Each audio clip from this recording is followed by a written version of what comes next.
நாமத்துக்கு மகிமை உண்டாவதாக. ప్రభు నామమునకు మహిమ కలుగును గాక. இன்றைக்கு உங்களை சந்திப்பது மிகுந்த சந்தோஷம். మిమ్మల్ని అందరినీ కలిసినందుకు ఎంతో సంతోషపడుతున్నాను. உங்களுக்காக நாங்கள் பாரம் எடுத்து ஜெபம் பண்ணி கொண்டிருக்கிறோம். మీకోసం మిక్కిలి భారంతో మేము ప్రార్థన చేస్తున్నాము. 146 சங்கீதம் 5ஆம் வசனத்திலே ఆ కీర్తనల గ్రంథం 146వ అధికారం 5వ వచనంలో கர்த்தர் மேல் நம்பிக்கை வைக்கிற மனுஷன் பாக்கியவான் என்று சொல்லப்பட்டிருக்கிறது. ఎవడు తన దేవుడైన యెహోవా మీద ఆశ పెట్టుకునునో వాడు ధన్యుడు అని రాయబడి ఉన్నది. இந்த உலக வாழ்க்கையில பலவிதமான காரியங்களிலே பலவிதமான நம்பிக்கைகள் இருக்கின்றன. మన లోక జీవితంలో విధంగా ఉన్న వాళ్ళకి వేరే వేరే నమ్మకాలు ఉంటాయి. அவற்றை நடைமுறைப்படுத்தும் விதங்களும் வழிகளும் வித்தியாசமானவை. ఆ నమ్మకాన్ని వాళ్ళు అభ్యాసించే విషయాలు కూడా విధంగానే ఉంటాయి. வாழ்க்கையின் தேவைகளுக்கு தேவனை தேடி செல்வதும் தேவனை ஆராதிப்பதும் ஜெபிப்பதும் வித்தியாசமான பழக்க வழக்கங்களின் அடிப்படையில் இருக்கின்றன. వాళ్ళ జీవిత అక్కర్ల కొరకు ప్రభు దగ్గరికి వెళ్ళి వాళ్ళు ప్రార్థన చేసే విధాల్లో కూడా విధంగానే ఉన్నాయి. இங்கே சங்கீதக்காரருக்கு தேவன் வெளிப்படுத்தின ரகசியம் என்னவென்றால், ఇక్కడ దావీదు రాజుకి ప్రభు చూపించిన దర్శనం ఏంటంటే, கர்த்தர் மேல் நம்பிக்கை வைப்பது நல்லது, ప్రభు అయిన దేవుడైన యెహోవా మీద ఆశ పెట్టుకున్నదే మంచిది అని ఇక్కడ రాయబడింది. ஆண்டவராகிய தேவனும் அந்த மனிதனை அல்லது அந்த மனுஷியை பாக்கியவான் அல்லது பாக்கியவதி என்று கருதுகிறார். ప్రభు అనే యెహోవా కూడా అలాంటి మనిషిని ధన్యుడు అని చెప్తున్నాడు. இந்த காலவெளியில நீங்களும் ஆண்டவராகிய இயேசு கிறிஸ்துவை நம்பலாம். ఈ ఉదయకాలంలో మీరు కూడా ప్రభు అయిన యేసుక్రీస్తుని నమ్ముకోవచ్చు. அவர் நம்பிக்கைக்கு பாத்திரமானவர். ఆయన నమ్మ తగినవాడు. அவர் ஆபத்து காலத்தில் அரணான கோட்டை. ఆయన ఆపత్కాలంలో ఒక ఆశ్రయ దుర్గమైన వాడు. 6ஆம் வசனத்தை படிக்கும்போது அவர் நம்முடைய சிருஷ்டிகராகிய தேவன். ఆయన మన సృష్టికర్త అయిన దేవుడని 6వ వచనంలో రాయబడి ఉన్నది. அவர் உண்மையை காக்கிறவர் என்று வேதம் சொல்கிறது. ఆయన ఎప్పుడు మాట తప్పనివాడు అని రాయబడి ఉన్నది. 7ஆம் வசனத்தில் அவர் விடுதலை அளிக்கிறவர் என்று வேதம் சொல்கிறது.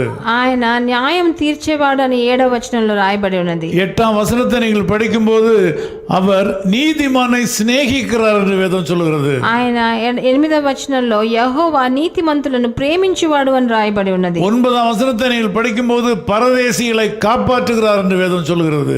ఆయన పరదేశులను కాపాడువాడు అని 9వ వచనంలో రాయబడి ఉన్నది. ஆகவே 2ஆம் వசனத்தில் ஆண்டவர் ஒரு கட்டளையை கொடுக்கிறார். అందుకని 2వ వచనంలో ప్రభు ఒక కట్టడనిస్తున్నాడు. உலகத்தில் உள்ள பிரபுக்களையும் மனுஷரையும் நம்பாதீங்கள். మీరు లోక ప్రకారంగా ఉన్న రాజులని నరులని నమ్ముకోకండి అని. அவர்கள் எந்த நேரத்திலையும் மனம் மாறலாம். వారు ఎప్పుడైనా మనసు మార్చుకోవచ్చు. எந்த தீங்கையும் செய்யலாம். వాళ్ళు ఏ చెడు చేసేదానికి వాళ్ళు సిద్ధంగా ఉండొచ్చు. ஆனால் நம்பிக்கைக்கு உரியவர் ஆண்டவர் இயேசு கிறிஸ்து மாத்திரமே தான். కానీ నమ్మగలిగిన వాడు ప్రభువైన యేసుక్రీస్తు ఒక్కడే అని చెప్తున్నాం. ஆண்டவரே உங்களுக்கு விடுதலை அளிக்கிறவர். ప్రభు ఒక్కడే మీకు విడుదలని దయచేసేవాడు. ஆகவே நீங்கள் அவரை உறுதியாய் பற்றிக் கொள்ள வேண்டும். అందుకనే మీరు ఆయన దృఢంగా పట్టుకోవాలి. அவருடைய பாதத்தில் அமர்ந்து ஜெபிக்க வேண்டும். ఆయన పాదాల చింత కూర్చొని ప్రార్థన చేయాలి. உங்களுடைய காரியங்கள் எல்லாவற்றையும் விவரமாக அவருக்கு சொல்லி பழக வேண்டும். ఆయన మీ కార్యాలన్నీ విషయాలను ఆయన దగ్గర మీరు మొరపెట్టుకోండి. அவர் பேசுவதை நீங்கள் கேட்டு பழக வேண்டும். ఆయన మాట్లాడేదాన్ని మీరు ఆలకించండి. அவருடைய சத்தத்துக்கு கீழ்ப்படிந்து பழக வேண்டும். ఆయన శబ్దానికి విధేయులుగా మారండి. ஆகவே நீங்கள் நினைக்கிற காரியங்கள் அனுகூலமாய் முடியும். అలా చేసినప్పుడు మీరు అనుకున్న కార్యాలన్నీ మీకు సఫలముగా మారుతాయి. இந்த நாளிலும் ஆண்டவர் உங்களுக்கு ஒரு அற்புதம் செய்ய முடியும். ఈ రోజు కూడా ప్రభు మీకు ఒక అద్భుతాన్ని చేయొచ్చు. இந்த நாளிலும் ஆண்டவர் உங்களுக்கு ஒரு அதிசயத்தை செய்ய முடியும். ఈ రోజు కూడా ప్రభు మీకు ఒక అతిశయమైన ஆண்டவரால் கூடாதது ஒன்றுமில்லை. ప్రభు వాళ్ళ చెయ్యకూడని కార్యమని ఏమీ లేదు. அவரால் எல்லாம் கூடும். ఆయన అన్నిటినీ చేయగలడు. இதுவரையிலும் நடக்காத காரியங்களை நடத்த இன்றைக்கு அவரால் முடியும். ఇంత దాకా జరగని కార్యాలని జరిపించడానికి ఆయన సమర్థుడు. நாம் జెபிக்கலாம். మన ప్రార్థన చేద్దాం. நேசபிதாவே உமக்கு நன்றி செலுத்துகிறோம். ప్రియ తండ్రి మీకు వందనాలు స్తుతులు. கர்த்தரை நம்புகிற மக்கள் பாக்கியவான்கள். ప్రభువుని ఆయన యెహోవా నమ్ముకున్న వాళ్ళు ధన్యులు అని చూసాం నాయన. கர்த்தர் மேல் நம்பிக்கை வைக்கிற மனுஷன் பாக்கியவான்.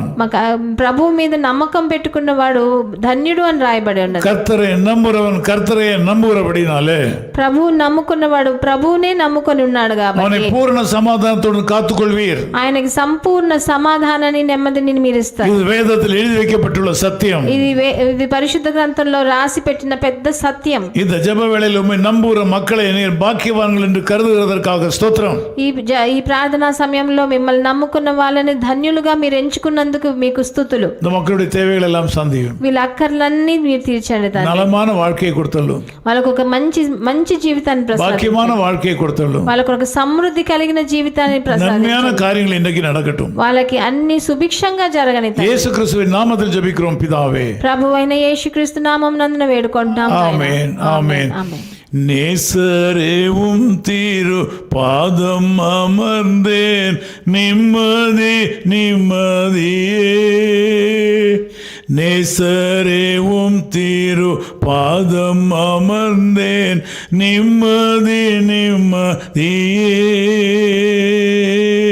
ஆர்வமுடனே பாடி துதிப்பேன் ஆனந்தம் ஆனந்தமே. அடைக்கலமே அதிசயமே ஆராதனை ஆராதனை. அடைக்கலமே அதிசயமே ஆராதனை ஆராதனை. Echo of His Call Ministries, 10 Muhammad Abdullah 2nd Street, opposite International Cricket Stadium, Chepauk, Chennai 600005, India. Phone 914428528282. Mobile phone and WhatsApp 919841271858. Email sam@echoofhiscall.org. Website www.echoofhiscall.org. God bless you.